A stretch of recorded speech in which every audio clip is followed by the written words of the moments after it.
Labas, Rimgailė. Labas. Kaip sekasi? Neblogai. 12 klasė bišelė, bet viskas gerai. Okay. Kaip tau sekasi surinkti savo socialinės valandas? Oi, dėl šito aš jau šiais metais tikrai nebesijaudinu.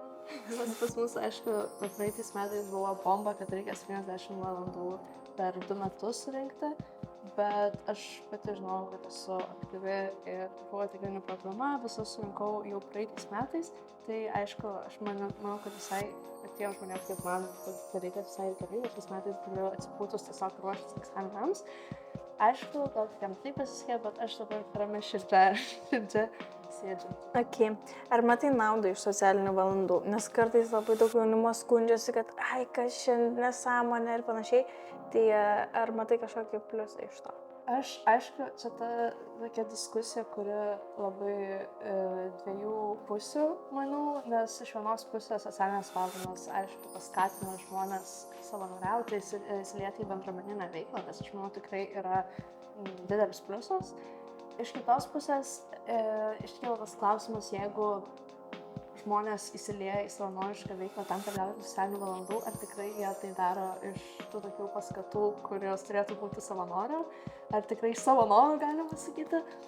Bet šiaip visa tai, visa ta patirtis, kurią galbūt net taip priverstinai vos neatėjus įgauni, manau, kad tikrai paskui pasilieka visą gyvenimą ir gali padėti ir netgi rasti galbūt darbą arba sugalvoti tą patį, kaip iš moksleivio pusės sugalvoti, kur norėtum toliau dirbti. Aišku, aš viską žiūriu, sakau, iš moksleivio pusės, bet tiesiog dabar apie tai ir galiu kalbėti iš savo patirties. Okay.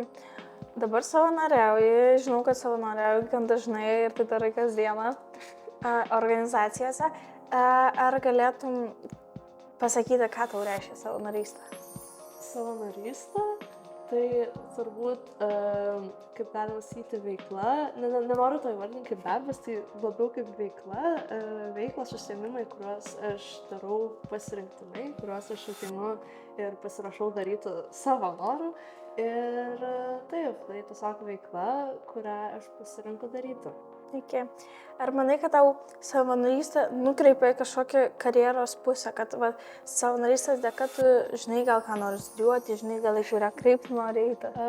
Taip, man būtent, aš pavyzdžiui savanoriaudama supratau ir taip, ko nenoriu būti ir ko, kaip minėjau, noriu būti, ką aš noriu veikti.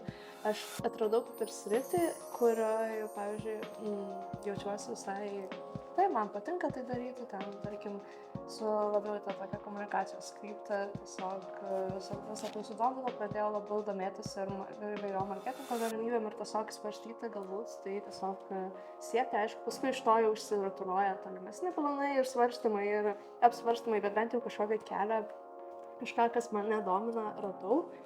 Iš kitos pusės tiesiog supratau, kad tarkim, yra dalykų, kurie nesirinkčiau. Ok, labai smagu. Pasakei, kad gauni patirtį, savanorystės dėka gauni patirtį, kurią gali panaudoti visą savo gyvenimą. Ar buvo jau galimybė tau iš savanorystės gautą patirtį kažkur atiduoti, panaudoti, kažkokia situacija, kur, aš žinau, kaip daryti, nes kai savanoriavau, išmokau. Galbūt dabar čia toks abstraktesnis bus, nes dabar iš karto taip vietoj sugalvoju kažko labai konkretaus, bet pavyzdžiui, aš dažniausiai savanoriauju įvairiose veiklose, kur man tiesiog reikia daug komunikuoti su žmonėm ir viešai kalbėti ir panašiai, tiesiog išsakyti savo nuomonę ir manau, kad labai mane išugdė tą tokį viešojo kalbėjimo įgūdį savanorystę.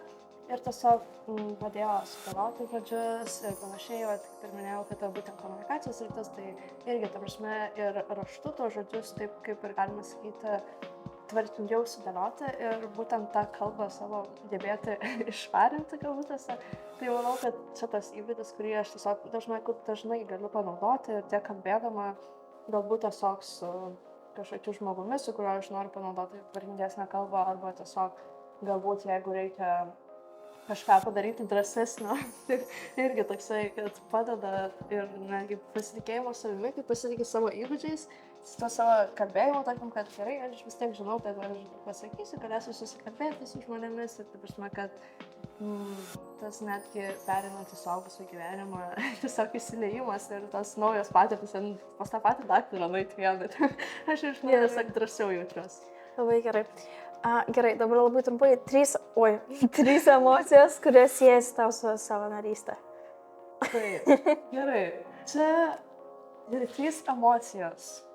Nuostaba, tai kad nustebimas toks labai, kad nes patinki kažkur ir tu toks, wow, viskas kitaip negu galvojau. Tada šiluma, sakyčiau, nežinau, aš kaip emocija, bet tiesiog, kad kaip kažką padarai gerą, tas fainai, arba kai susipažįsti su naujais žmonėm ir atrandi tą vietą, kur tau smagu, tai gera. Ir sakyčiau, vėlgi, nežinau, būtent emocija, bet drąsa, toks gal jausmas labiau. Tai nes manau, kad reikia nebijoti ieškoti vietos, kur tau smagu savanoriauti ir taip pat ir kaip pavyzdžiui minėjau, kad supratau, ko aš nenoriu veikti. Tai tiesiog, kad reikia drąsos, nebijoti išbandyti ir jeigu nepatinka, nebijoti pakeisti ir tiesiog nebijoti bandyti dar kartą. Nelabai emocijos, bet tokias į tą pusę. Gerai, ir paskutinis klausimas. Nuo ko jaunuoliui galima pradėti savanoriauti?